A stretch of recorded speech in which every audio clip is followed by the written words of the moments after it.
বেসরকারি নিরাপত্তা রক্ষীর বাড়িতে রাতের আধারে হানা দিল নিশি কুটুম্বের দল। চুরি করে নিয়ে গেল নগদ অর্থসহ স্বর্ণালংকার।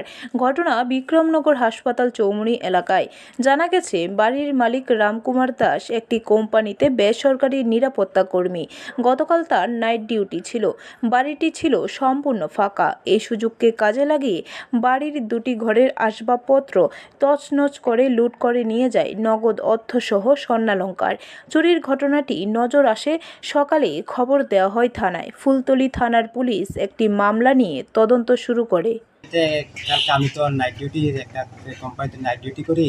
আমি নাইট ডিউটি গেছিলাম আমার বাড়িটা খাইলা। এরপরে যা আয়া বইনাইদের যা জিনিস টিনিস পুরা লোনলা করে দিয়ে গেছে। কেউ আসলে না বইনে গেছিল আমার মেয়ে বোনের বাড়ি। তো আয়া বইনাইয়া দিয়ে অবস্থা তালা টালা ভাঙিয়ে সেটা যা আছে স্বর্ণ জিনিস, এবার টাকা পয়সা আসছিল। এরপরে আরো মোবাইলটা নিয়ে চুরি করে। ব্যুরো রিপোর্ট, খবর ত্রিপুরা।